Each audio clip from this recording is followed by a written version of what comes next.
Hello everyone. तो आज हम बात करेंगे बेसिक लेक्चर्स, ठीक है ना। क्योंकि अब वेक्टर का कंसेप्ट आने वाला है। आज लेक्चर 14 है जो बेसिक चीजें हम वेक्टर के बारे में बता दे रहे हैं। समझ में आ रहा है बात क्या बोल रहे हैं सो। तो आप लोग सब जानते हैं कि वेक्टर का मतलब क्या होता है बाबू। वेक्टर मतलब जिसमें मैग्नीट्यूड के साथ साथ क्या हो, इसमें डायरेक्शन भी हो सर। उसी को क्या बोलते हैं हम, वेक्टर क्वांटिटी बोलते हैं। जैसे मान के चलो ये यहाँ से यहाँ दी है, ये केवल तो लेंथ है, लेंथ, लेकिन ये डायरेक्शन पता नहीं चल रहा है कि राइट साइड है कि लेफ्ट साइड है, इसलिए हम बोलेंगे केवल ये लेंथ जो है सो मैग्नीट्यूड है। लेकिन यह एरो का साइन कर दिए हम, तो ये पता चलने लगा इधर से इधर गया, तो अब ये हो गया वेक्टर, जिसमें इसको हेड और इसको टेल बोलते हैं। लेंथ जो होता है वो मैग्नीट्यूड होता है और ये एरो है सो डायरेक्शन देता है कि इधर से इधर जा रहा है। तो केवल इसको ए लिखेंगे तो नहीं, ये तो केवल मैग्नीट्यूड हो गया ना। अगर यहाँ तक ऐसे लेंथ रहता, केवल लेंथ रहता तो ऐसे लिखते ए, लेकिन अब ये एरो आ गया है तो एरो के कारण से डायरेक्शन आ गया है, तो अब इसको बोलेंगे वेक्टर ए। इसको क्या पढ़ते हैं हम लोग, इसको हम लोग पढ़ते हैं वेक्टर ए। क्लियर है यहाँ तक। इसको हम लोग पढ़ते हैं बाबू वेक्टर ए, ठीक है ना। वेक्टर में ए में दो चीज है, यहाँ पे मैग्नीट्यूड भी और डायरेक्शन भी है।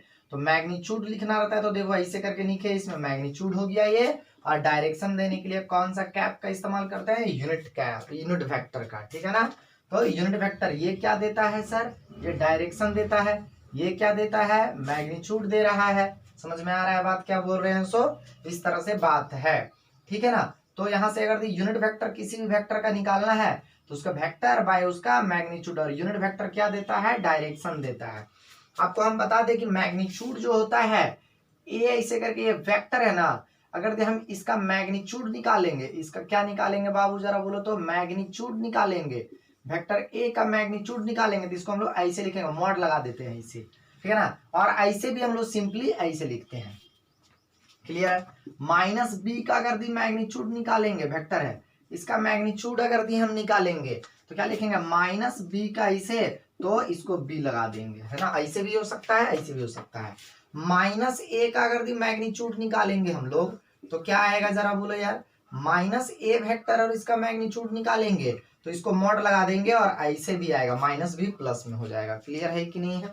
तो इस तरह से है। तो यहां से हम बता सकते हैं कि ये यूनिट वेक्टर ए कैप जो है, इसको हम वेक्टर और डिवाइडेड बाय उसका मैग्नीट्यूड ऐसे भी लिख सकते हैं, और इसको हम वेक्टर और डिवाइडेड बाय उसका मैग्नीट्यूड ऐसे भी लिख सकते हैं। आर कैप अगर दी रहेगा तो आर वेक्टर बाय उसका मैग्नीट्यूड हम ऐसे भी लिख सकते हैं, और आर वेक्टर बाय उसका मैग्नीट्यूड ऐसे भी लिख सकते हैं। एक्स एक्सिस के अलोंग जो यूनिट वेक्टर होता है उसको आई कैप से लिखते हैं, वाई एक्सिस के अलोंग जो होता है उसको जे कैप से लिखते हैं, और जेड एक्सिस के अलोंग जो होता है उसको के कैप से लिखते हैं। समझ में आ रहा है बात क्या बोल रहे हैं सो। वेक्टर एक्स वाई और जेड एक्सिस के अलोंग बोल रहे हैं, ठीक है ना। जैसे ये हो गया, ये हो गया और ये हो गया। जहां पे नंबर क्या रिप्रेजेंट करता है हमको, तो नंबर है सो मैग्नीट्यूड रिप्रेजेंट करता है। नंबर क्या रिप्रेजेंट करता है, मैग्नीट्यूड रिप्रेजेंट करता है। एक्स एक्सिस की तरफ आई कैप, वाई की तरफ जे कैप, जेड की तरफ क्या होता है, इसे करके के कैप होता है। समझ में आ रहा है। जैसे मान के चलो ये कोई चीज लेंथ है, इसे करके ये वेक्टर इधर है पी, यहां से ओ से आया, तो ओपी किधर गया, ओपी जो है वो मान के चलो 5 यूनिट है। कितना यूनिट है, 5 मीटर है। तो ओपी 5 मीटर किधर गया, एक्स की तरफ ना। इसको हम बोलेंगे ओपी बराबर कितना मीटर, 5 मीटर। किधर जरा बोलो तो, टुवार्ड किसके तरफ, एक्स एक्सिस। तो इतना सारा बात जो हम लिखे हैं टुवार्ड एक्स एक्सिस, इसके जगह में हम केवल ऐसे भी लिख देंगे, काम चल जाएगा 5 आई कैप और फिर ऐसे करके मीटर। पहले यूनिट वेक्टर लगाते हैं, बाद में उसका है ना मीटर उटर लगाते हैं यूनिट। समझ में आ रहा है, ऐसे लिखते हैं हम लोग। क्लियर है बात क्या बोल रहे हैं सही। अगर इधर रहता तो जे कैप और इधर रहता तो के कैप लिखते। क्लियर है कि नहीं है। जैसे मान के चलो कोई ऐसे करके, ऐसे है एक्स एक्सिस है और ये वाई एक्सिस, और बोलेगा a body is moving with velocity 10 metre per second. कितना metre, 10 metre per second along X axis. Along X axis का मतलब क्या है जरा बोलो यार, कि इधर से इधर जा रहा है, इससे वेलोसिटी कितने से जा रहा है, 10 मीटर पर सेकेंड से जा रहा है। तो अलोंग एक्स एक्सिस बोल दिया तो डायरेक्शन भी है इसका मतलब है। तो वेलोसिटी ऐसे करके लिखेंगे, यहाँ पे वेक्टर क्वांटिटी हो गया, 10 मीटर पर सेकेंड है तो 10 है ना। और एक्स एक्सिस के अलोंग कौन सा कैप होता है, यूनिट वेक्टर आई कैप। तो ये 10 हो गया मैग्नीट्यूड, और जा किधर रहा है, आई कैप। आई कैप बोले तो कौन से एक्सिस के तरफ, है ना, तो एक्स एक्सिस के तरफ। इसको क्या बोलेंगे कि वेलोसिटी ये 10 मीटर पर सेकेंड है, लेकिन आई कैप बोले तो किसके तरफ, एक्स एक्सिस के तरफ। क्लियर है बात, इस तरह से इस तरह का कहानी होता है।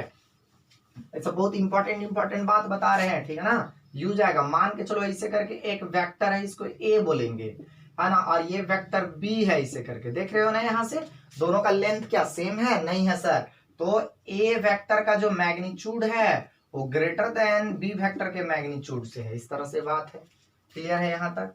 मान के चलो वेक्टर ए है ना, और ये वेक्टर बी है, इसे करके क्लियर है। तो यहाँ बोलेंगे ए वेक्टर का मैग्नीट्यूड, देखो लेंथ दोनों का बराबर है, लेंथ का मतलब मैग्नीट्यूड है, इसे करके, ठीक है ना, इस तरह का बात होता है।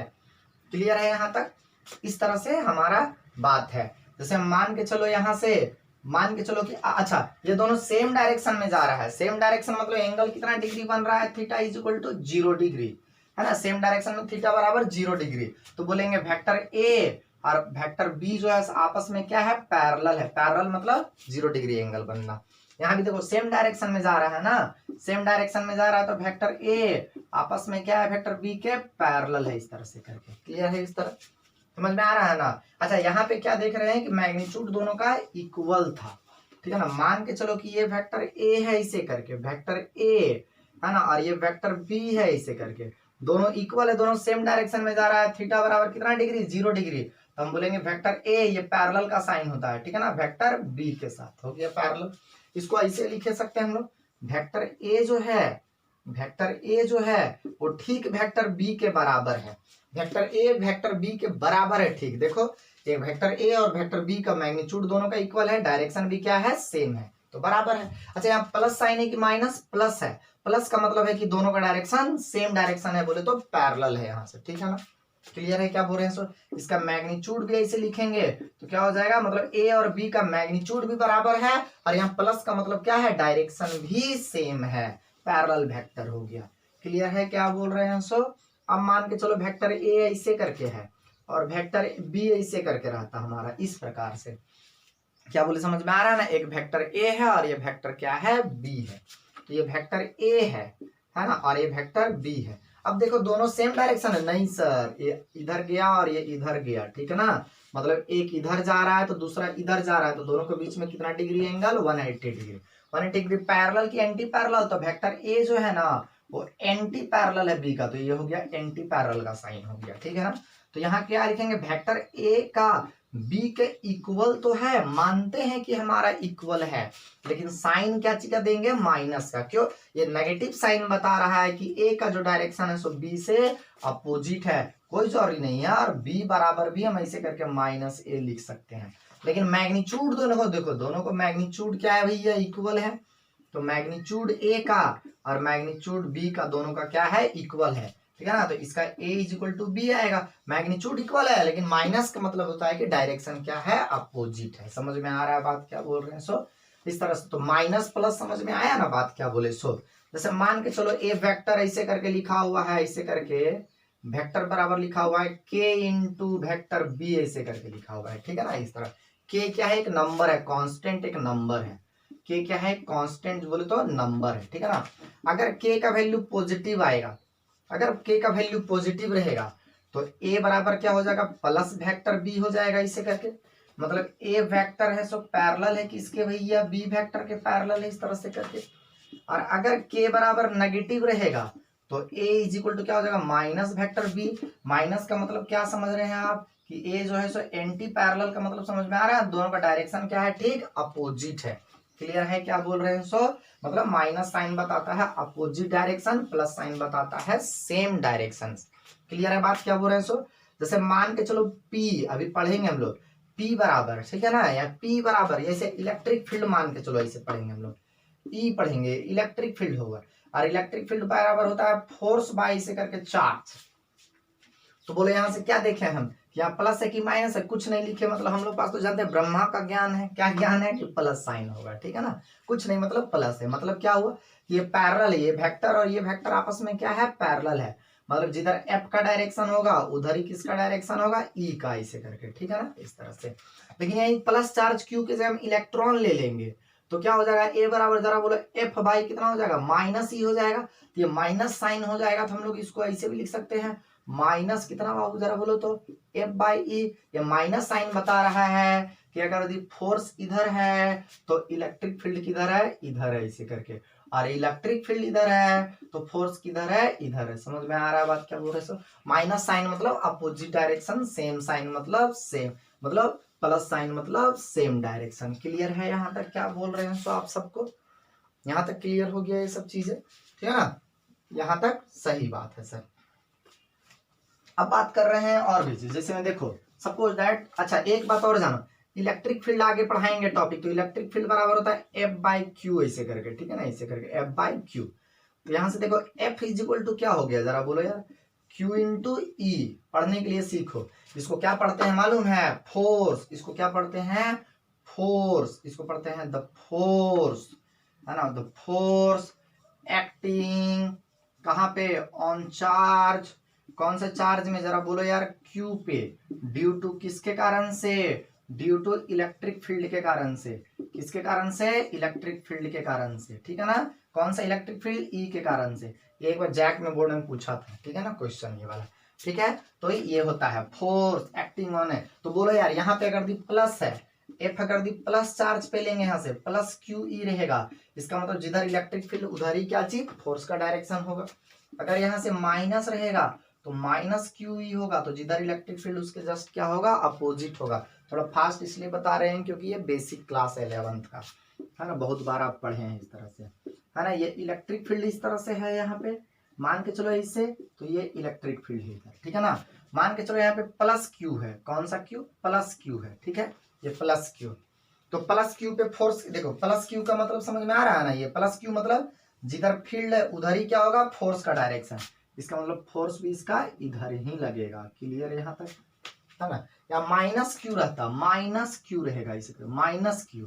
तो माइनस क्यू में जो फोर्स लगेगा वो फोर्स लगेगा माइनस क्यू में, तो माइनस मतलब इलेक्ट्रिक फील्ड के जस्ट अपोजिट लग रहा है, तो इसको हम लोग इधर लिखेंगे, फोर्स इधर लग रहा है इससे, ठीक है ना। इस तरह से बात है, मतलब इलेक्ट्रिक फील्ड इधर तो फोर्स जस्ट उसके अपोजिट, तो ये दोनों के बीच का एंगल कितना डिग्री बन गया सर? 180 डिग्री बना। अच्छा इलेक्ट्रिक फील्ड इधर, फोर्स इधर ही, तो दोनों के बीच में कितना डिग्री एंगल बना सर? 0 डिग्री बना। क्लियर है बात क्या बोल रहे हैं सर? इस तरह से होता है। किसके बारे में कंसेप्ट था ये? हमारा वेक्टर के बारे में कंसेप्ट था, ठीक है ना। क्लियर है यहाँ तक?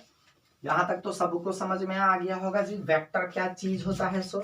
अच्छा एक बात और देखो इसे करके, मान के चलो यहाँ पे कोई पॉइंट है ए जिसको है कोऑर्डिनेट 2,3, तो बोलो इसका मतलब आप समझते हैं ना मैथ से, क्या समझते हैं? यहाँ से यहाँ 2 किधर? आई कैप, और इधर इधर कितना?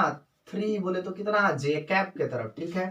तो क्या हो जाएगा यहाँ ओ मान के चलो है, तो ओ से ए तरफ लाइन नहीं है, अब ये वेक्टर हो गया ना, तो ओ ए बराबर कितना हो गया?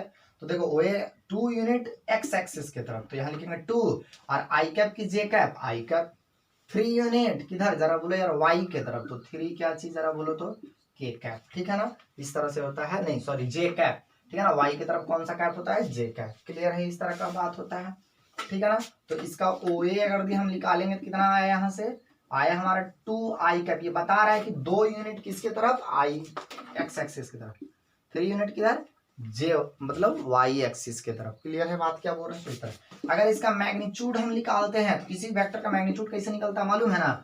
ऐसे मॉड निकाल के, और क्या करेंगे यहाँ? आई के साथ 2 है तो 2 का स्क्वायर प्लस 3 का स्क्वायर, इस तरह से हो जाएगा। जो भी आएगा उसको लिख देंगे करके, ठीक है ना। जैसे आर वेक्टर बराबर इसे दिया रहेगा 3i प्लस 4j प्लस के, तो के कुछ नहीं का मतलब इसके साथ 1 है, तो वेक्टर का मैग्नीट्यूड निकालते हैं तो ऐसे निकालते हैं। देखो यहाँ पे 3i मतलब 3 का स्क्वायर बोले तो 9। क्लियर है ना।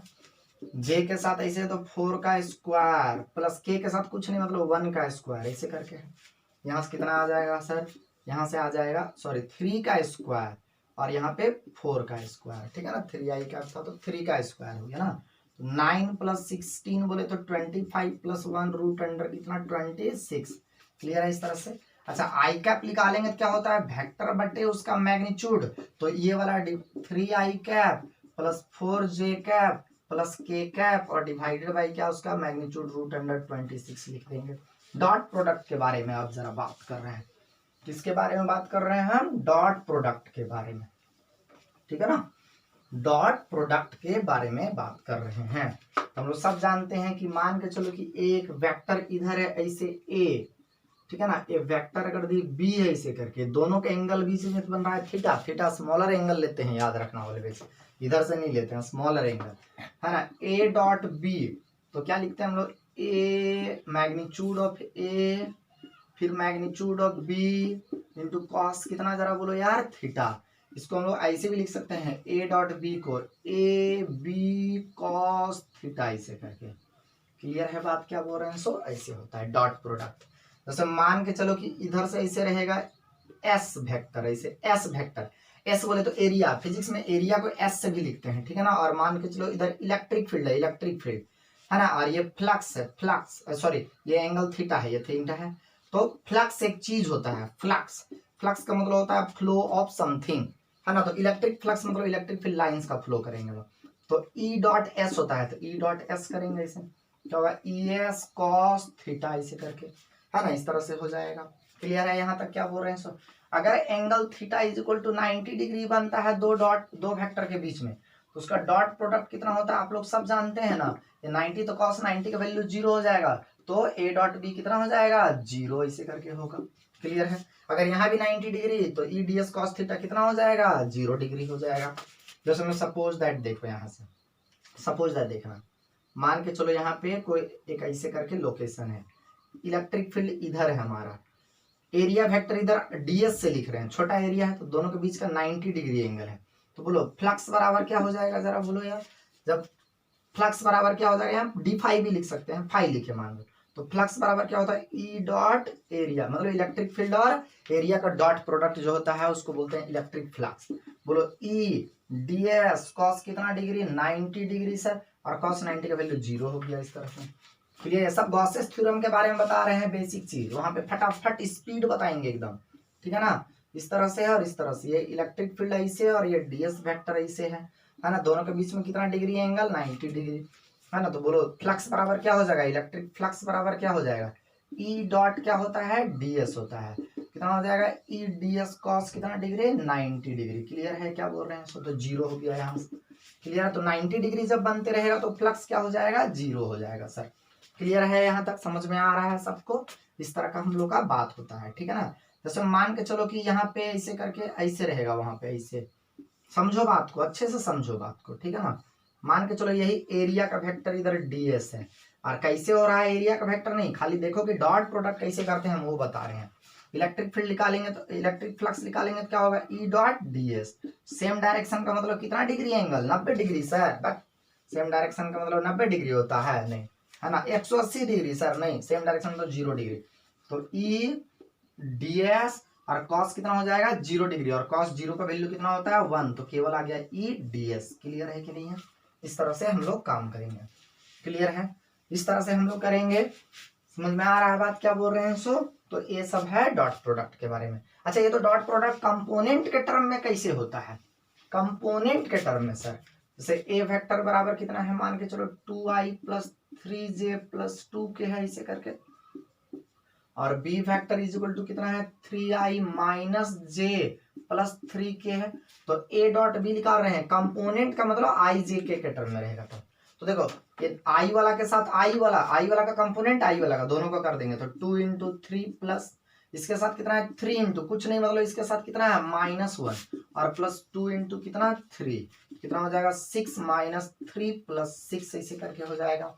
क्लियर है ना बात? 3 2 जा 6 और 3 1 जा 3 माइनस में, और ये हो जाएगा 6, तो क्या हो जाएगा, ये 12 में से 3 चला गया तो 9 हो गया। क्लियर है? इस तरह से क्या बोल रहे हैं, सो ऐसे होता है, समझे ना। इस तरह से हम लोग डॉट प्रोडक्ट के बारे में ले रहे हैं।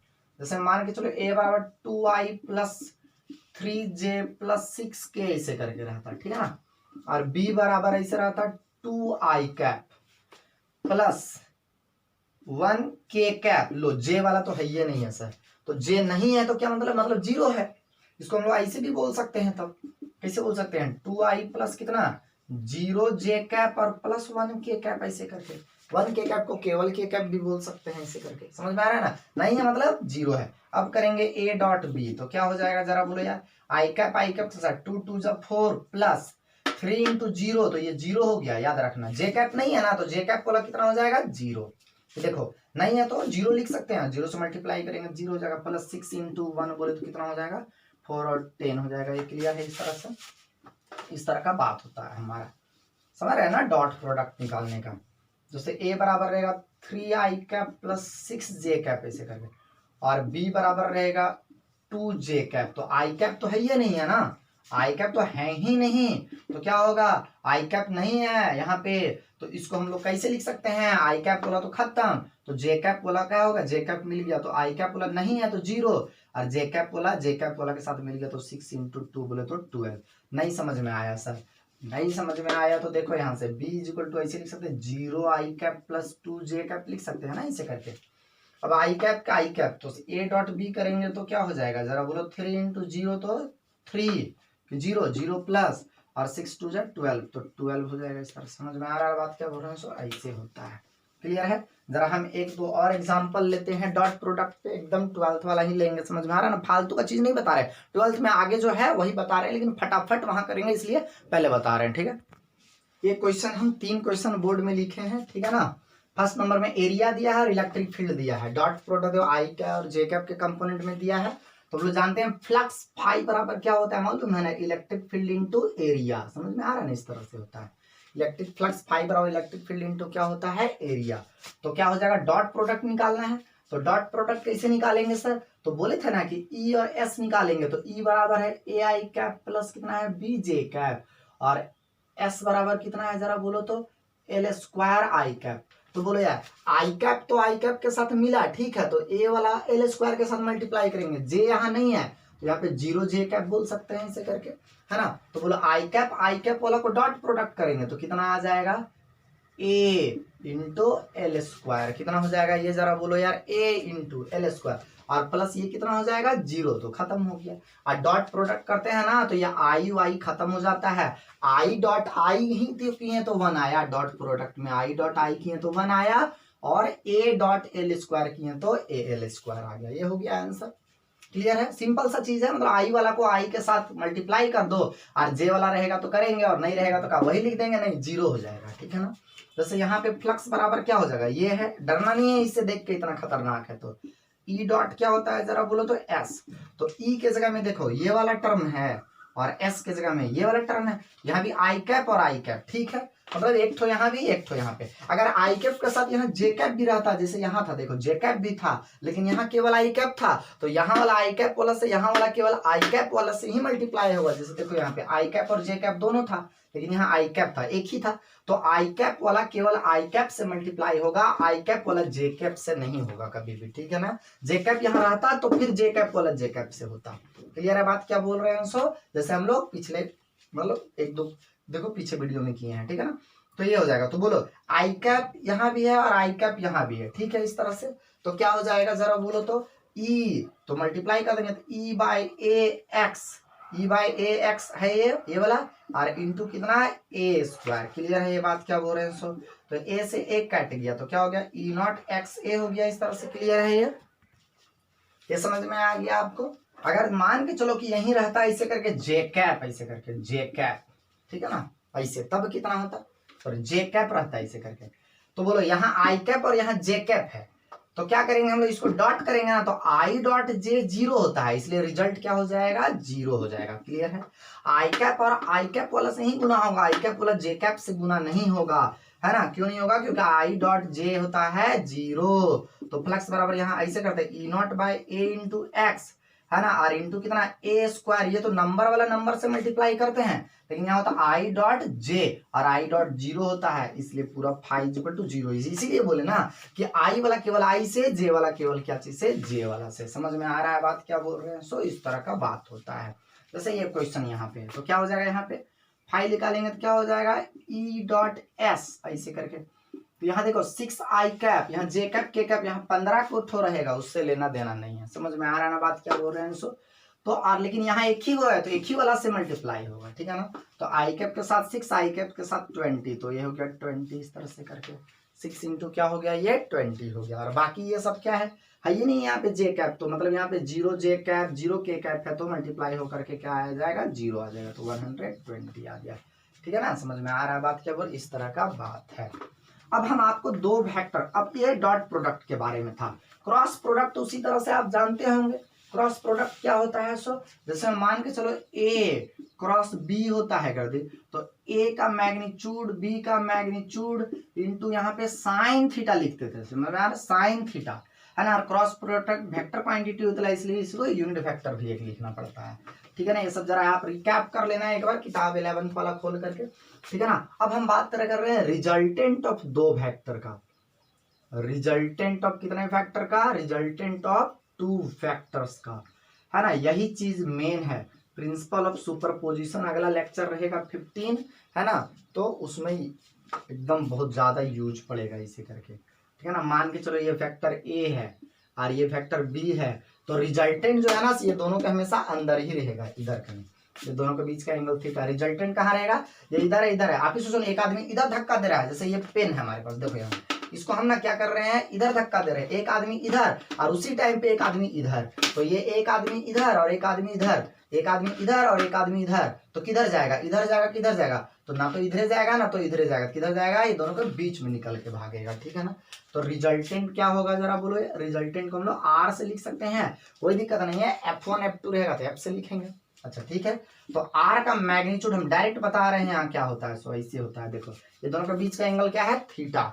तो ऐसे होता है ए का स्क्वायर, ए का मैग्नीट्यूड का स्क्वायर, बी का मैग्नीट्यूड का स्क्वायर प्लस 2 इंटू ए इंटू बी और कॉस, देखो ना याद करने में आसान है, और दोनों के बीच का एंगल याद रखना, यहाँ पे एंगल 2 थीटा रहेगा, यहाँ 2 थीटा लेंगे। समझ में आ रहा है बात क्या बोल रहे हैं सर?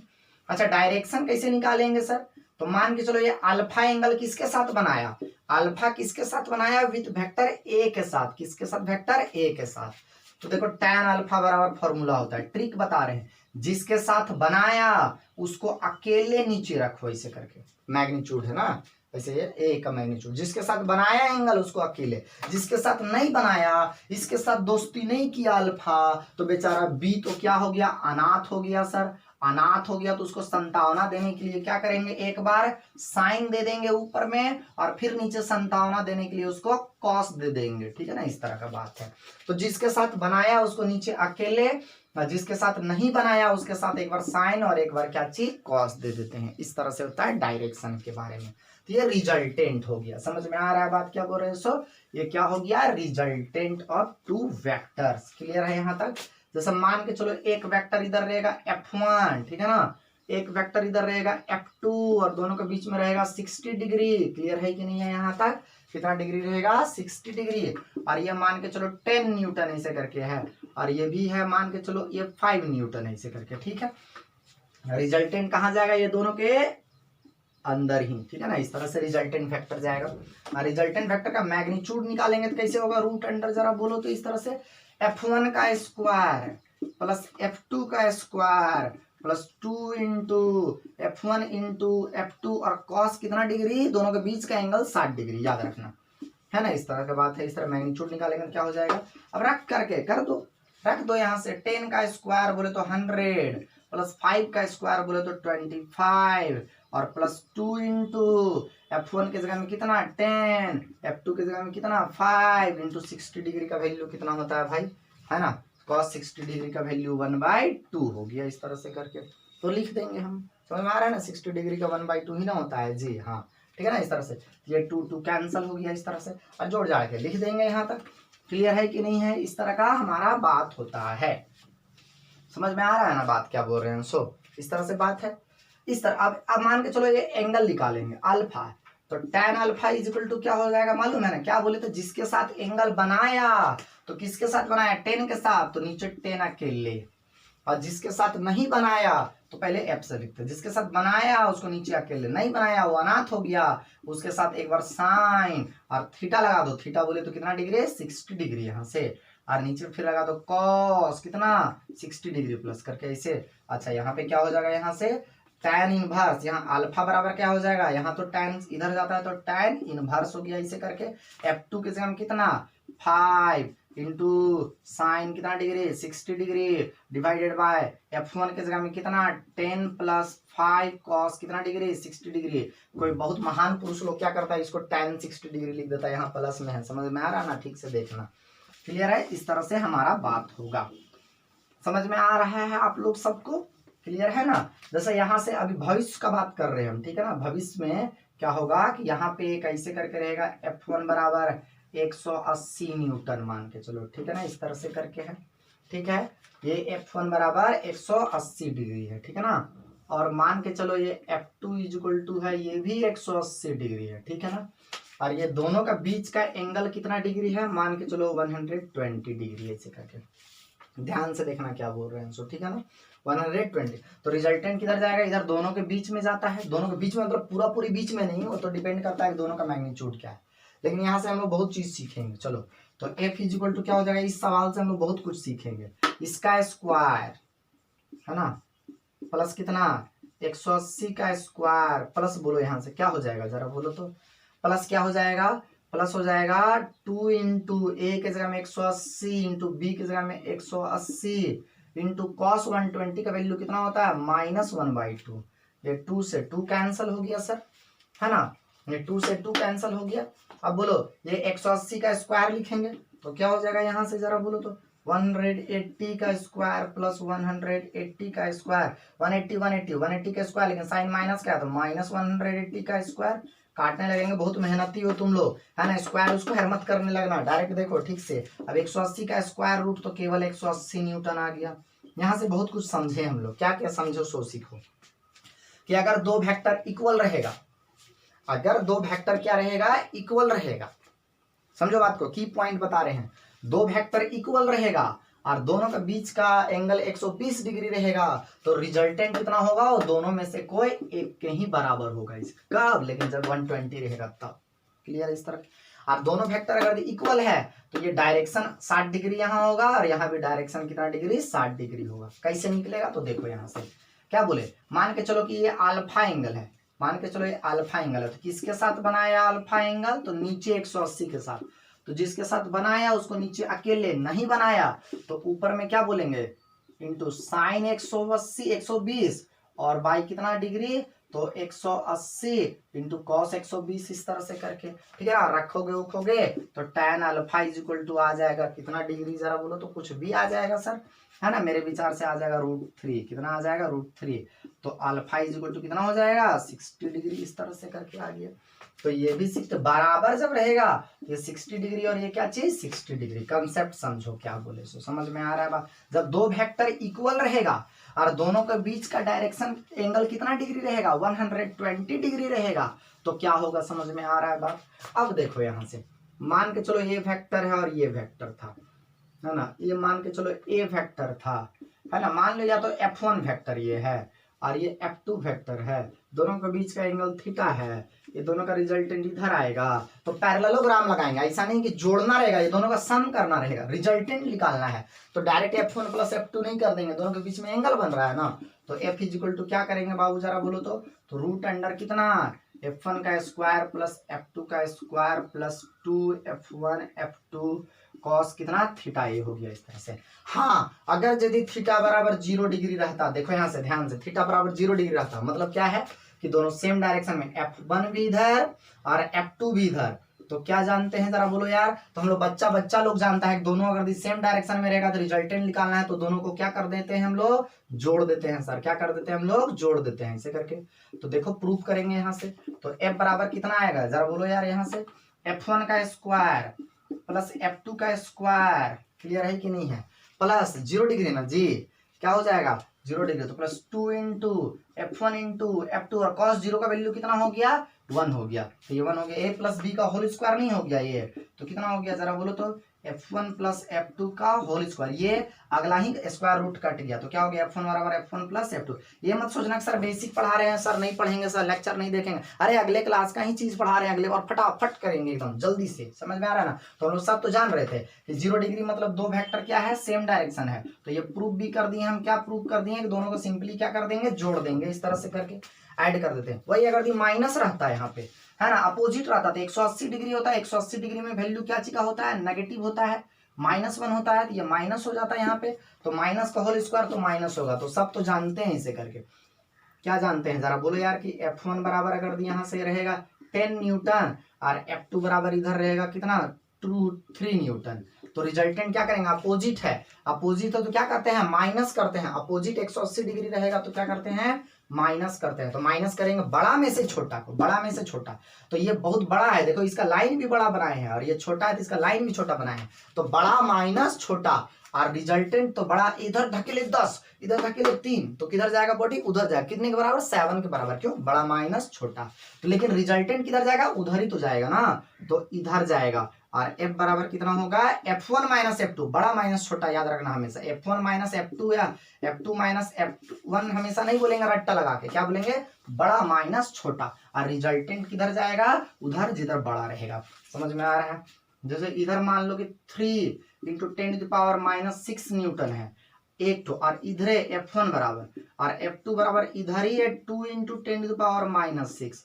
तो f इजिकल टू क्या होगा, दोनों सेम डायरेक्शन में है तो ऐड कर देंगे, तो f1 प्लस f2 कर देंगे। तो क्या हो जाएगा यहाँ से 2 इंटू 10⁻⁻6 इंटू 3 इंटू 10⁻⁻6। इस तरह एलसीएम ले लेंगे 10⁻⁻6, तो 3 2 3 और 2 5 इंटू 10⁻⁻6 आ गया इस तरह से। और उधर ही जाएगा, उधर ही जाएगा, इलाम किधर जाएगा, उधर ही जाएगा। ठीक है, क्या बोले सो इस तरह का बात होता है। मान लो यही रहता है f1 बराबर यहाँ पे 3 इंटू 10⁻⁻6, और f2 इधर रहता, f2 कितना रहता, 1 इंटू 10⁻⁻6। तो ऑब्वियस है कि ये छोटा है और ये बड़ा है। कौन बड़ा है यहाँ पे, f1 is greater than f2 है। तो रिजल्टेंट फोर्स निकालेंगे तो क्या होगा, अपोजिट डायरेक्शन माइनस की प्लस, माइनस करेंगे बड़ा माइनस छोटा, तो f1 माइनस f2 करेंगे इस तरह से करके। याद रखना बड़ा माइनस छोटा ऑलवेज करते हैं। 3 इंटू 10⁻�6 माइनस क्या हो जाएगा, 1 इंटू 10⁻�6। -6 कॉमन ले लेंगे दोनों में, तो 3 - 1 हो जाएगा, तो बोले तो 2 इंटू 10⁻⁻6 हो जाएगा। क्लियर है कि नहीं है, इस तरह से बात। और रिजल्टेंट किधर जाएगा, इधर छोटा इधर बड़ा, तो किधर जाएगा, इधर जाएगा। क्लियर है बात, क्या बोल रहे हैं सो इस तरह का बात होता है। समझ रहे हैं बात, ये सब बेसिक बात समझ लो। अब चलो कुछ स्टैंडर्ड रिजल्ट बताते हैं आपको। उससे भी पहले 0 डिग्री और 180 डिग्री में तो समझ में आ गया कि दो वेक्टर अगर दी सेम डायरेक्शन में रहेगा, सेम डायरेक्शन मतलब थीटा बराबर 0 डिग्री होगा, तो सिंपली दोनों वेक्टर को हम क्या कर देंगे सर, ऐड कर देंगे। क्या कर देंगे, ऐड कर देंगे। ठीक है ना, ये f4 और ये f2 रहेगा, सिंपली ऐड कर देंगे। डायरेक्शन भी उधर ही रहेगा, ठीक है ना, मैग्नीट्यूड है, डायरेक्शन भी उधर ही रहेगा। अपोजिट रहेगा, सिंपली माइनस कर देंगे। तो 0 और 180 तो समझ में आ गया। 90 रहेगा तो क्या होगा, तो देखो ये वेक्टर f1 और ये वेक्टर क्या है f2, दोनों के बीच में कितना डिग्री है, 90 डिग्री रहेगा तो क्या होगा, तो इधर बनेगा, रिजल्टेंट इधर जाएगा, दोनों इधर कभी नहीं जाएगा, रिजल्टेंट दोनों के अंदर ही जाता है। ठीक है ना, तो f बराबर कितना हो जाएगा, मैग्नीट्यूड क्या होता है जरा बोलो यार, f1 का स्क्वायर प्लस f2 का square plus 2f1 into f2 into cos कितना डिग्री, 90 डिग्री, और कॉस 90 का वैल्यू 0 होता है। ठीक है ना, तो f बराबर कितना हो गया, सिंपली हो गया f1 का स्क्वायर प्लस f2 का स्क्वायर, ये भी हो गया इस तरह से। क्लियर है, तो मान के चलो यहाँ से ऐसे रहेगा, यहाँ से 3 न्यूटन और इधर रहेगा 4 न्यूटन, तो रिजल्टेंट क्या होगा, इधर जाएगा f बराबर कितना, रूट अंडर, दोनों के बीच का 90 डिग्री है ना, तो 3 का स्क्वायर प्लस 4 का स्क्वायर बोले तो 5 न्यूटन। क्लियर है कि नहीं, इस तरह का बात है, समझे बात। तो 2-3 चीज देखे, दोनों सेम डायरेक्शन में रहेगा, थीटा बराबर 0 डिग्री, तो रिजल्टेंट दोनों को क्या कर देंगे बाबू, जोड़ देंगे इसे करके। ठीक है ना, अपोजिट में रहेगा तो क्या करेंगे, रिजल्टेंट f1 माइनस f2 भी कर सकते हैं, कब, if f1 is greater than रहेगा f2 से। क्लियर है, और इसको f2 माइनस भी f1 कर सकते हैं, कब, इफ क्या रहेगा, f2 is greater than f1 रहेगा। क्लियर है ये बात, क्या बोल रहे हैं सो। अब बोलो यहाँ से थीटा बराबर अगर दिए 180 डिग्री रहेगा तो ये तो हो गया है ना। अब थीटा बराबर 90 डिग्री रहेगा तो कितना होगा, f equal to root under कितना बाबू जरा बोलो, तो f1 का स्क्वायर प्लस रूट अंडर मतलब f2 का स्क्वायर। क्लियर है ये बात, ऐसे होता है। ये हो गया हमारा डायरेक्शन और एक्शन के बारे में।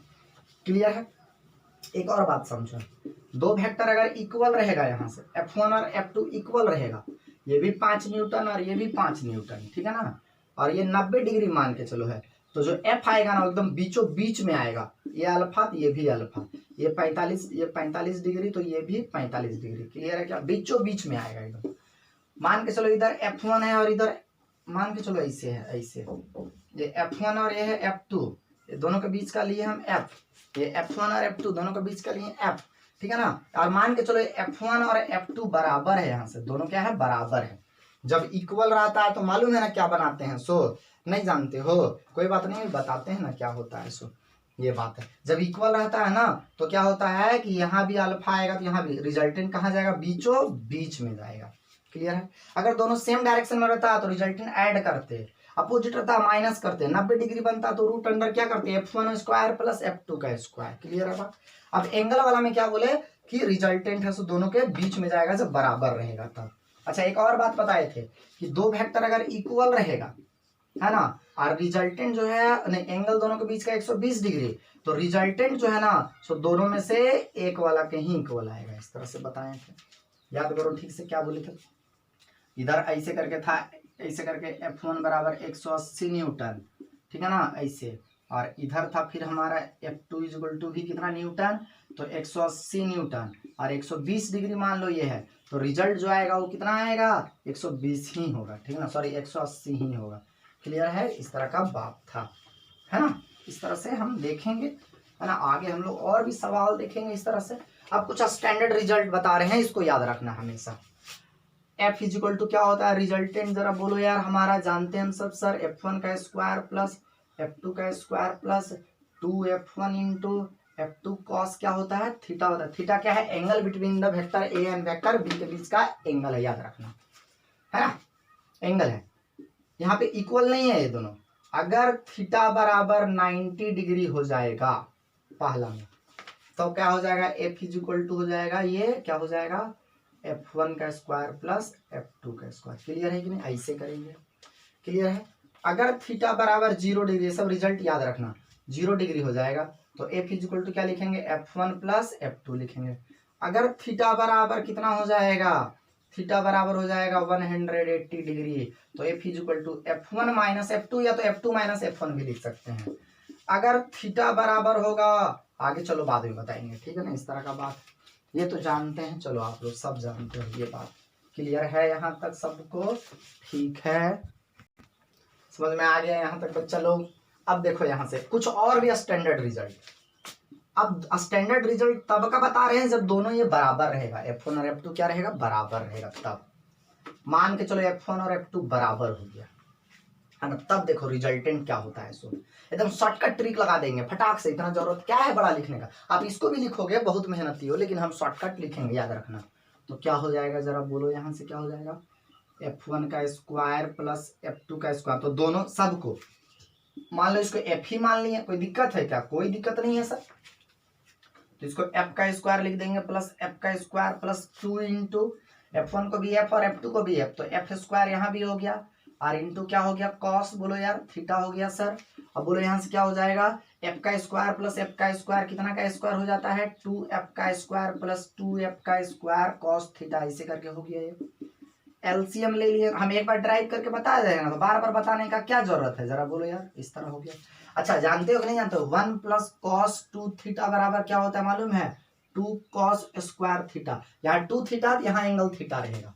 1 प्लस अगर कॉस थीटा रहता केवल, तो यहाँ आपकी बार थीटा, तो 2 कॉस स्क्वायर, तो यहाँ 2 थीटा, तो यहाँ थीटा आधा, तो यहाँ थीटा, तो यहाँ पे कितना, थीटा बाई 2, केवल बाई 2 है, पूरे में बाई नहीं रहता है, एंगल में केवल रहता है, ठीक है ना, इस तरह का फॉर्मूला होता है। समझे बात क्या बोले सो, तो क्या हो गया यहाँ से 2F square into 1 plus cost 2 cos square, और जितना एंगल रहता है उसका आधा यहाँ पे होता है, याद रखना ऐसे करके। 2 2 जब 4 रूट से बाहर निकला तो 2, F स्क्वायर रूट से बाहर निकला F, और कॉस स्क्वायर थीटा बाई 2, क्या हो गया, कॉस थीटा बाई 2, ये हो गया हमारा क्या चाहिए, रिजल्ट। समझ में आया कि नहीं आया, क्या समझ में आया, देखो तो यहाँ से कि दो वेक्टर अगर इक्वल रहेगा तो इसको लगाने का जरूरत नहीं, इसको भी लगाओगे लेकिन सॉल्व करोगे तो फिर यही ना आएगा, तो इतना आप हर क्वेश्चन में एक्स्ट्रा क्यों करोगे, सटाक से हम ये लगा देंगे। याद रखना, दो वेक्टर अगर इक्वल रहेगा तो दोनों के बीच का एंगल, दो एंगल से मतलब नहीं है, एंगल थीटा रहेगा अभी, ठीक है ना, तो क्या होगा 2, और दोनों में से कोई एक वाला, क्योंकि दोनों तो इक्वल है, तो दोनों में से कोई एक, या तो F1 या तो F2, और cos थीटा बाई 2 डायरेक्ट लगा देंगे, यहीं से सॉल्व करके लाए हैं ना, आप यहाँ से सॉल्व भी कर सकते हो सवाल में, लेकिन हम डायरेक्ट कर देंगे इसे करके, ठीक है ना, इक्वल रहेगा तब लगा देंगे। जैसे मान के चलो कि यहाँ से F1 बराबर हो जाएगा 5 न्यूटन, और F2 बराबर भी कितना न्यूटन हो जाएगा, 5 न्यूटन, और दोनों का बीच का एंगल दिया 60 डिग्री, तो डायरेक्ट लगा देंगे F बराबर, दोनों इक्वल है ना जी, तो इक्वल वाला में रिजल्टेंट लगाने का क्या फॉर्मूला होता है मालूम है ना, टू इंटू दोनों में से कोई एक और इंटू दोनों का बीच का एंगल कितना है 60 डिग्री। 60 लिखेंगे नहीं, एंगल का आधा तो मतलब 60 बाई कितना 2 डिग्री बाई 2, तो बोले तो कितना डिग्री 30 डिग्री लिखेंगे। क्लियर है। तो 2 इंटू 5 इंटू और cos 30 का वैल्यू कितना होता है जल्दी बोलो, √3 होता है सर, तो 10√3 आ गया। क्लियर है कि नहीं है, कहीं कुछ गड़बड़ तो हुआ है बाबा, है ना। √3 नहीं होता है भैया, √3/2 होता है, तो 2 कट गया तो 5√3 आ गया, इसे करके न्यूटन। क्लियर है ना। इस तरह से मतलब दो वेक्टर इक्वल रहेगा तुरंत ये लगाएंगे जादू, है ना। क्लियर है कि नहीं है। अच्छा एक बात और देखें कि दो वेक्टर इक्वल है और अगर एंगल दोनों के बीच में 60 डिग्री था तो रिजल्टेंट में क्या था, √3 से मल्टीप्लाई हो गया, जितना था उतना ही से मल्टीप्लाई हो गया। 120 था दोनों के बीच का एंगल, तो दोनों सेम आया था। देखो यहां से, अब देखो यहां से दूसरा नंबर पे देखो, अगर थीटा ऐसे अगर F1 और F2 दोनों इक्वल है, मान के चलो F मान लिए ऐसा कि इक्वल है, दोनों क्या है इक्वल है, तब तो जान रहे हैं कि ये वाला फॉर्मूला ये वाला हो गया, ये रिजल्टेंट हो गया।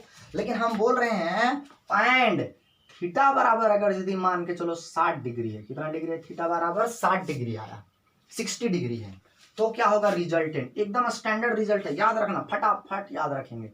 2f और cos कितना डिग्री हो जाएगा 60/2 ना हो जाएगा जी, cos कितना हो जाएगा 60/2, तो बोले कितना हो जाएगा 30, ऐ ना हो जाएगा। दो वेक्टर इक्वल रहता है तो रिजल्टेंट यही वाला ना लगाते हैं, तो F2 F1 F2 F बोले तो 2f है और cos और थीटा जितना रहता है उसका आधा तो 30, और cos 30 डिग्री का वैल्यू कितना होता है 2f हो गया ये, और cos 30 का √3/2 हो गया, तो ये 2 कैंसिल हो गया, तो f बराबर आ गया √3 इंटू f, ऐसे करके होता है। क्लियर है कि नहीं है, इस तरह से करके होता है रिजल्ट। या F1 मान के चलो यहां से है, या F1 या F2 कुछ भी बोलेंगे तो F1 होगा, F2 भी मान सकते थे, यहाँ F2 भी रख सकते हैं, तो F2 रखेंगे। तो F2 मतलब क्या बोले कि दो वेक्टर अगर इक्वल है और दोनों के बीच का एंगल थीटा है तो कितना डिग्री, तो क्या हो जाएगा रिजल्टेंट जो है ये वाला भी लगा सकते हैं, लेकिन डायरेक्ट ये वाला भी लगा सकते हैं, √3 टाइम होता है। देखो ना दो वेक्टर अगर इक्वल था, देखो 5 न्यूटन और 5 न्यूटन, और दोनों के बीच में थीटा बराबर 60 डिग्री था, 60 डिग्री था, 60 डिग्री याद रखिएगा, तो रिजल्टेंट जो होता है वो कितना होता है, सीधे दोनों में से कोई एक वाला वेक्टर और इंटू कितना से मल्टीप्लाई करते हैं, √3 से मल्टीप्लाई कर देते हैं। समझ में आया। अगर यदि मान के चलो हमको एंगल पता नहीं रहता, 60 70 80 90 रहता, कुछ रहता, तो फिर ये वाला लगाते हैं हम लोग। और ये दोनों इक्वल भी नहीं रहता तो कौन वाला लगाते हैं, ये वाला लगाते हैं हम लोग। समझ में आ रहा है बात क्या हो, इस तरह का बात है। ये लेक्चर का नोट्स नहीं मिलेगा, ये लेक्चर खुद कॉपी कर लेना, जो की पॉइंट है ये सब समझ में आ रहा है ना, इसका नोट्स हम नहीं लिख पाएंगे, ठीक है ना। अगर मान के चलो कि दोनों ये तब का कहानी बता रहे हैं जब दोनों इक्वल है, समझ रहे हो ना। इक्वल नहीं रहता तो कहानी है खत्म, ये वाला लगाते, इक्वल है तभी तो ये लगा रहे हैं और फिर इससे ये वाला ला रहे हैं ट्रिक ना। इक्वल नहीं रहता तो कहानी ही खत्म, ये सब भी नहीं करता, फिर ये लगाते, ये समझ में आ रहा है ना बात क्या बोल रहे हैं, डायरेक्ट ये लगाते इक्वल में। समझ में आ रहा है, इक्वल रहेगा नहीं, इक्वल नहीं रहेगा तो ये वाला नहीं लगा पाते, डायरेक्ट यही वाला लगाते। इक्वल है तब सटासट ये फॉर्मूला लगाएंगे। समझ में आ रहा है बात क्या बोल रहे हैं, सो इस तरह का बात है।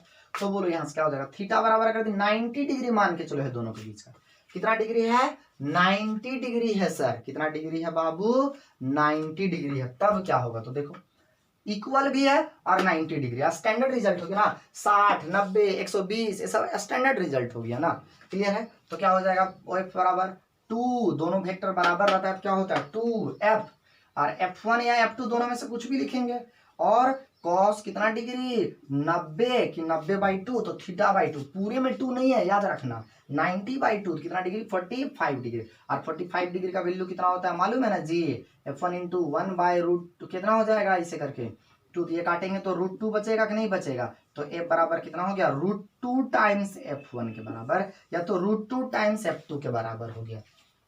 मतलब क्या समझे, समझ में आ रहा है बात। दो वेक्टर अगर इक्वल रहेगा, आप लोग सब तो जानते ही हैं कि अगर मान के चलो यहाँ से ऐसे करके रहता 3 न्यूटन और ये रहता 4 न्यूटन और दोनों के बीच का एंगल 90 डिग्री रहता, इक्वल है क्या, नहीं है। इक्वल नहीं है तो ये ट्रिक नहीं लगाएंगे, ये नहीं कि फटाक से मुंह उठा करके लगा दिए √3। इक्वल रहता है तब लगाते हैं, अभी इक्वल नहीं है तो लगाएंगे नहीं। तब क्या लगाएंगे, तो ये वाला फॉर्मूला लगाएंगे। तो क्या ये वाला फॉर्मूला होगा 3 का स्क्वायर और प्लस कितना 4 का स्क्वायर प्लस, अब लगाने का कोई जरूरत नहीं है ये वाला, क्योंकि 90 डिग्री है ना, तो 90 का वैल्यू 0 होता है तो उधर लिखने का जरूरत नहीं था, यही तो लिखते थे, याद करो। तो ये बराबर कितना न्यूटन आ गया 5 न्यूटन आ गया। क्लियर है ऐसे। लेकिन यही सोचो आप कि अगर इक्वल रहता ऐसे करके, है ना, ये रहता इधर 4 न्यूटन, कितना न्यूटन, 4 न्यूटन, और इधर भी कितना रहता 4 न्यूटन, इक्वल रहता है ना, और दोनों के बीच का एंगल 90 डिग्री से, चलो अभी 60 डिग्री मान के चलो, दोनों इक्वल रहता, और दोनों के बीच का एंगल कितना डिग्री है, 60 डिग्री है। तो बोले ना जब 60 डिग्री रहता है तो जो रिजल्टेंट आता है वो कितना टाइम आता है, जब पहले तो इक्वल है कि नहीं है, ये वाला लगेगा रूल, हाँ लगेगा। अब ये वाला में भी क्या 60 90 वाला स्टैंडर्ड रिजल्ट है, तो 60 वाला में डायरेक्ट √3f लगा देंगे, तो क्या हो जाएगा यहाँ से √3 और इंटू कितना 4, तो ये हो जाएगा 4√3। समझ में आ रहा है, लॉन्ग मेथड से भी बनाएंगे तो वही आंसर आएगा, यही आएगा।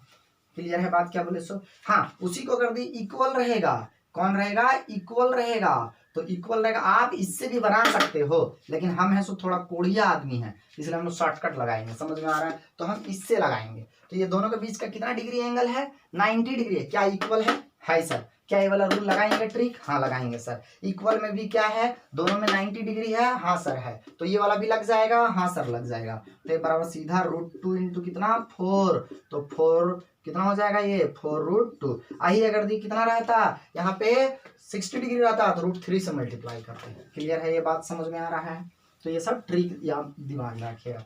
हाँ एक और है तीसरा में अगर दी 120 डिग्री रहेगा, थीटा बराबर कितना रहेगा, F1 F2 इक्वल रहेगा, क्या रहेगा जरा बोलो यार, F1 बराबर F2 रहेगा, F1 बराबर क्या रहेगा, F2 रहेगा, कॉमा थीटा बराबर कितना डिग्री, 120 डिग्री रहेगा, 120 डिग्री रहेगा। समझ में आ रहा है बात, क्या बोल रहे, तो क्या होता है, तो F बराबर क्या हो जाएगा, देखो यहाँ से कितना हो जाएगा, 2 इंटू एफ इंटू 120 का आधा ना जी, cos 120 का क्या हो जाएगा, आधा, ऐसे करके θ/2 लिखते हैं ना ऐसे, तो 60 डिग्री, और cos 60 का वैल्यू कितना होता है जरा बोलो यार, cos 60 डिग्री हो जाएगा ये, और 1/2 होता है cos 60, ये कैंसिल हो गया, तो एफ ही आया है।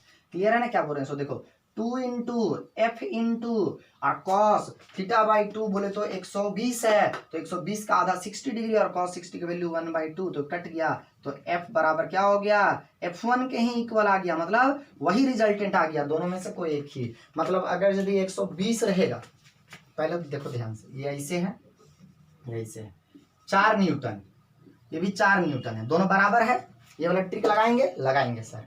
ये वाला ट्रिक में अगर 4 रहता और दोनों के बीच 60 डिग्री, तो √3 इंटू 4 बनता, 90 डिग्री रहता तो √2 इंटू 4 न्यूटन होता रिजल्टेंट, है ना, ये बात है। क्लियर है बात, क्या बोल रहे हैं, लेकिन ये जो है सो 120 डिग्री है, तो 120 डिग्री में क्या होगा, तो दोनों का वही रिजल्टेंट हो, या तो ये या तो ये, तो 4 न्यूटन ही आएगा रिजल्टेंट। समझ में आ रहा है बात, क्या बोल, इस तरह का बात है, समझे यहाँ तक रिजल्ट, ये था स्टैंडर्ड रिजल्ट, सब ये वाला बात नोट कर लीजिएगा, ठीक है ना। लेकिन ये तीनों ट्रिक कब लगाएंगे, जब इक्वल रहेगा तभी लगाएंगे, बिना इक्वल रहे हम लोग नहीं लगाएंगे, याद रखिएगा, ठीक है ना, याद रखिएगा ठीक से। इक्वल नहीं रहेगा तो फिर ये वाला लगाएंगे, बराबर कितना लगाएंगे जरा बोलो, तो इक्वल नहीं रहेगा तो क्या लगाएंगे, F1 का स्क्वायर प्लस F2 का square plus 2F1 F2 cos theta, ऐसे लगाएंगे।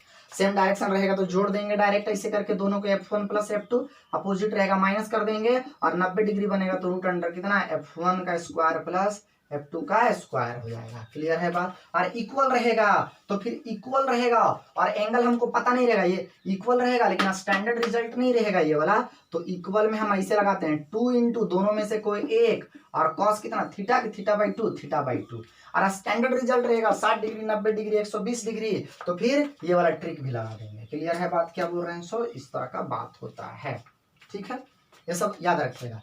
एक लैमी थ्योरम होता है, लैमी थ्योरम, ठीक है ना।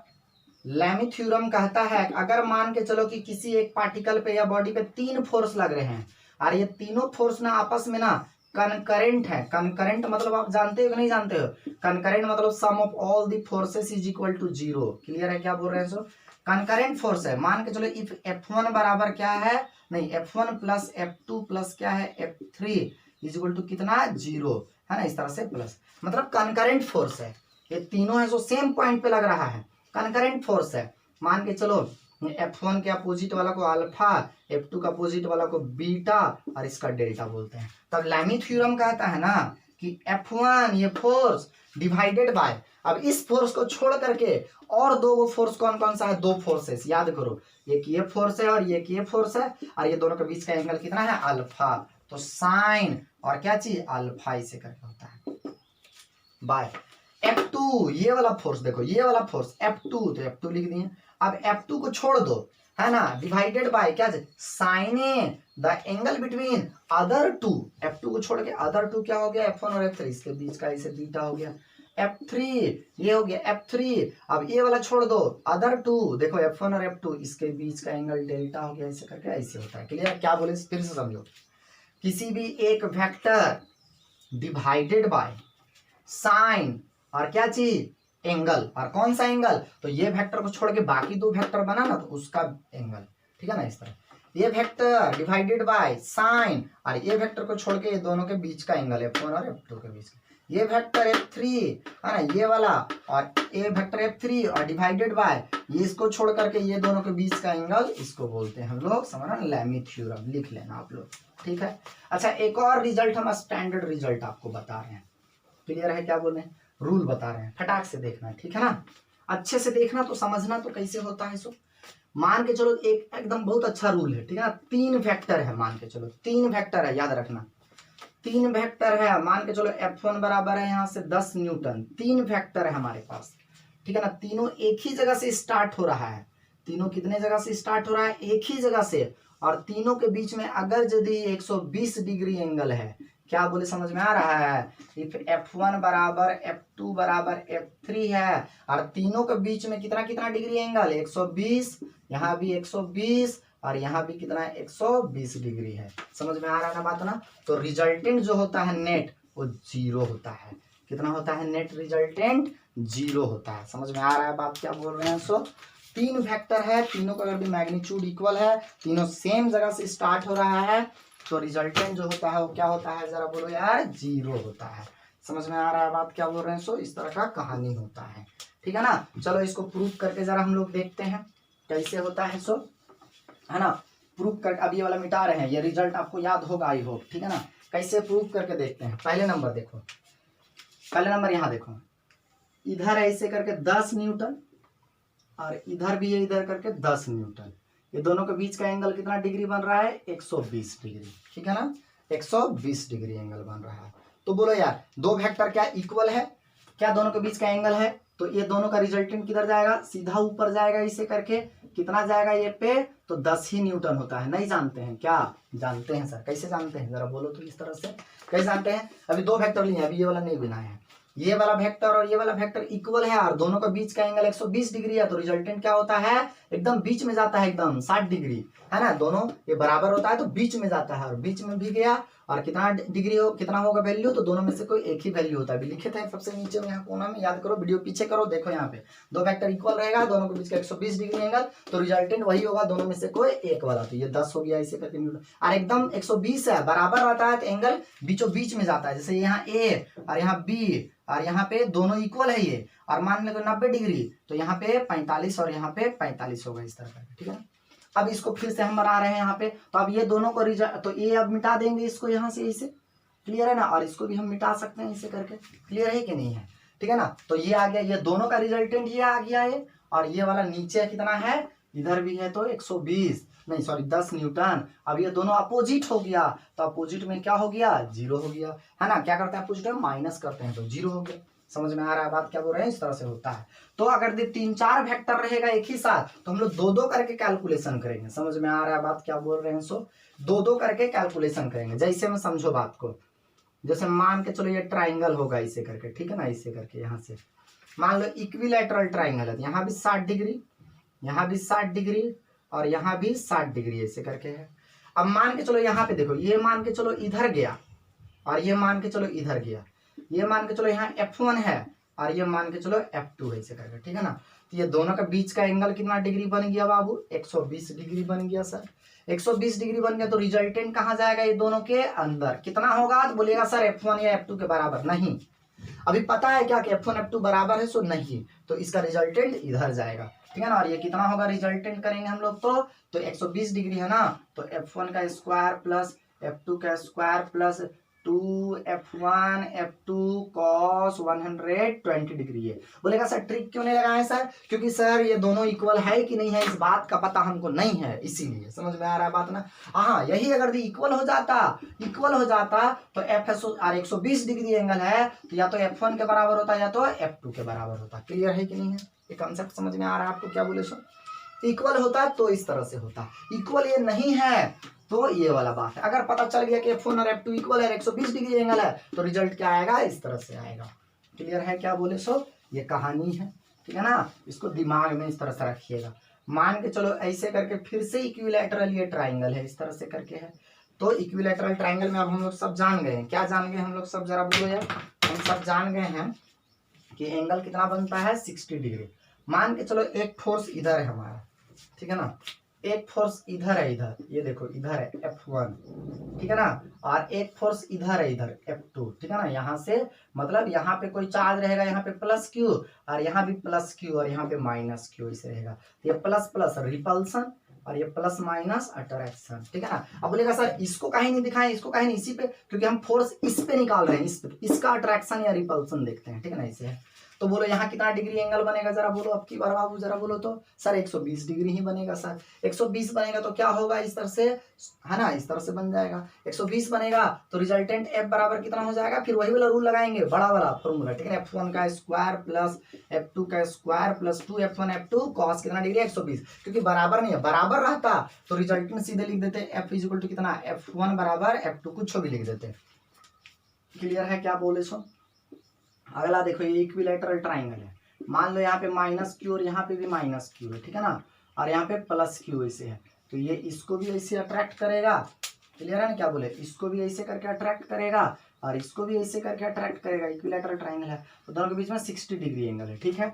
तो अगर मान लो F1 और ये क्या है? F2, तो रिजल्टेंट नीचे के तरफ आएगा। किधर आएगा रिजल्टेंट? नीचे की तरफ। कितना होगा रिजल्टेंट बराबर? तो वही फॉर्मूला होता है, कितना? F1 प्लस F2 का square plus 2F1 F2 cos कितना डिग्री? 60 डिग्री। लेकिन अगर हमको पता रहता कि बराबर है, क्या रहता पता? कि बराबर है, F1 F2 बराबर है और दोनों के बीच में 60 डिग्री एंगल बनता है, तो हम लोग साफ जानते हैं √3 इंटू F1 या √3 इंटू क्या चाहिए? F2 बोलेंगे, क्योंकि F1 और F2 क्या है? इक्वल है, √3। समझ में आ रहा है ना? इस तरह का बात है।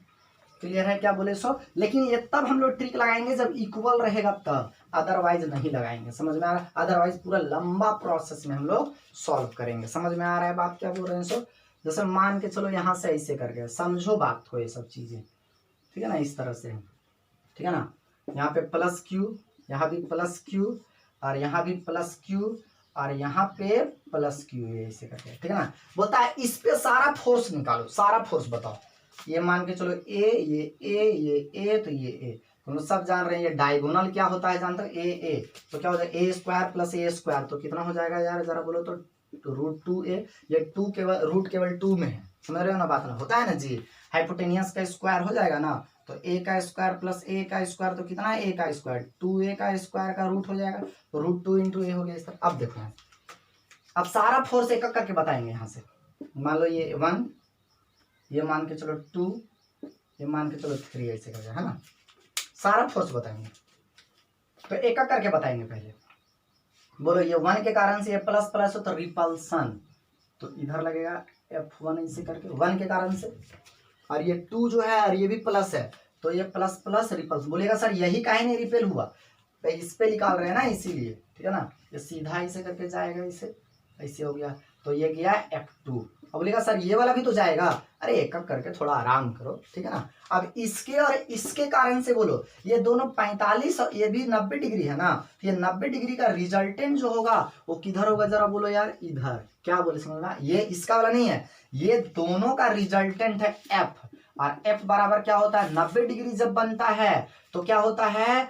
F1 का स्क्वायर प्लस F2 का स्क्वायर, ऐसे, ठीक है ना? ऐसे करके 90 डिग्री बनता है, तो याद है? क्लियर है ना? इस तरह का बात है, समझ रहे हैं? ये किसका रिजल्टेंट है? इसका रिजल्टेंट है। ये दोनों का रिजल्टेंट तो हुआ, लेकिन पता है ना ये दोनों का रिजल्टेंट होने के बाद क्या हुआ? सो अभी इसका वाला तो बाकी है ना जी, गड़बड़, ठीक है ना? इंक लग गया, इसका वाला तो बाकी है ना जी, तो इसका वाला भी क्या होगा? ये प्लस और ये प्लस, तो ये भी तो रिपल्सन ऐसे करके होगा, तो ये हो गया कितना? F3 कितना हो गया F3, मान लो F डैश ऐसे करके, ठीक है ना इसे, तो ये भी तो F3 हो गया इसे करके, इधर से इधर जा रहा है इसे, तो ये पहले 3 था ना, तो पहले ये इसका और इसका रिजल्टेंट निकाले तो इधर गया और फिर ये गया इसे करके, तो इसे हो गया। तो अब नेट फोर्स जब निकालेंगे ना हम, अब देखो ये दोनों सेम डायरेक्शन में है ना, तो ये F डैश और प्लस क्या करेंगे F3 करेंगे। क्या ये बात समझ में आया? बात ऐसे करते, मतलब 3 रहेगा तो क्या करेंगे, पहले 2-2 का काम करेंगे एक साथ, समझ में आ रहा है बात, 2-2 का काम करेंगे एक साथ काम करेंगे। यही क्वेश्चन को थोड़ा सा और हम ऐसे करके घुमा दे रहे हैं, ठीक है ना, इस तरह से मान के चलो, पेन तो चल रहा है, दिख रहा है ना सबको, हाँ चल रहा है, ठीक है ना, ये घुमा देंगे, यहाँ पे 1, यहाँ पे कितना था 2 और यहाँ पे मान के चलो 3 ऐसे करके, ठीक है ना, यहाँ पे Q1 में प्लस में लिए, यहाँ पे भी यहाँ माइनस ले लिया आपकी बार Q2 और यहाँ फिर प्लस ले लिए Q3 और यहाँ पे है प्लस Q ऐसे करके। अब देखो क्या होगा, सो बोलो, ये प्लस के कारण से ये रिपल्सन, तो ये 1 नंबर जो है सो इधर जाएगा इसे, क्लियर है, ये प्लस के कारण से ये इधर जाएगा, ये प्लस के कारण से इसको रिपेल करेगा तो ये इधर जाएगा इसे करके, तो ये F2 हो गया इसे करके, क्लियर है। तो ये दोनों का रिजल्टेंट, अभी यही दोनों का देख रहे हैं, ये दोनों का रिजल्टेंट इधर आ जाएगा, किधर हो जाएगा, मान के चलो F डैश, और 90 डिग्री बन रहा है, तो 90 डिग्री में कितना होता है F1 का स्क्वायर प्लस F2 का स्क्वायर, ऐसे हो गया। अब बोलो यहाँ से, क्लियर है, अब बोलो ये क्या कर रहा है भैया, ये क्या कर रहा है, ये तो माइनस है और ये प्लस है, तो ये इसको इसे करके क्या करेगा, इसे सर खींचेगा सर, तो ये क्या हो जाएगा F3 हो जाएगा। अब बोलो दोस्तों सेम डायरेक्शन है कि अपोजिट डायरेक्शन है, तो ये दोनों अपोजिट डायरेक्शन है, तो नेट फोर्स जब निकालेंगे तो क्या होगा, ये बड़ा और ये छोटा, कौन बड़ा कौन छोटा ये हमको देखना पड़ेगा, जो बड़ा रहेगा तो बड़ा माइनस छोटा, अगर दी F डैश माइनस F3 करेंगे कब, जब F डैश बड़ा रहेगा, या तो फिर क्या करेंगे F3 माइनस F डैश करेंगे जब F3 बड़ा रहेगा, तो ये रिजल्टेंट आ जाएगा, तो डायरेक्शन सब पता चल जाएगा इससे। समझ में आ रहा है बात क्या बोले, सो इस तरह का हम लोगों का क्या होता है, कहानी होता है। समझ में आया, सारा कुछ हम बेसिक बात आपको बता दिए, क्लियर है ना। एक और गॉसेस थ्योरम में यूज करेंगे, जब बेसिक बता ही रहे सब बता देंगे। एरिया ऑफ स्फेयर, मान के चलो ये स्फेयर है, स्फेयर इसका रेडियस r है, तो सरफेस एरिया A बराबर कितना होता है जानते हो ना जी, 4 पाई r स्क्वायर, यही ना होता है surface area of sphere, 4 pi r square. मान के चलो ये सिलेंडर है इसे करके, तो सिलेंडर हो, इसका रेडियस मान के चलो यहाँ से यहाँ r है, और इसका हाइट मान के चलो l है, l हमारा आप लोग रट्टा लगा के रखे हो h हम l मान रहे हैं, ठीक है ना। तो क्या हो जाएगा, इसका एरिया कितना होता है पाई r स्क्वायर, नीचे वाला का एरिया कितना होता है पाई r स्क्वायर, और सिलेंडर पार्ट वाला का कितना होता है 2 पाई RH होता है, या तो RL बोलेंगे। तो कर्व सरफेस एरिया, कर्व का मतलब समझ में आ रहा है ना, कर्व का मतलब क्या है कि यहाँ कुछ है ये नहीं है, ये खोखला है, ऊपर नीचे ढक्कन नहीं है, ढक्कन नहीं है। कर्व सरफेस एरिया का मतलब ऊपर वाला उड़ा दिए, जैसे मान के चलो ये हमारा है, ठीक है ना, ये सिलेंडर है, मान लो ऐसा कि ये सिलेंडर है, ऊपर वाला उड़ा दिए तो ये खोखला बन गया, तो ये वाला पार्ट केवल बचा ना, तो ये हो गया क्या चाहिए हमारा कर्व सरफेस एरिया।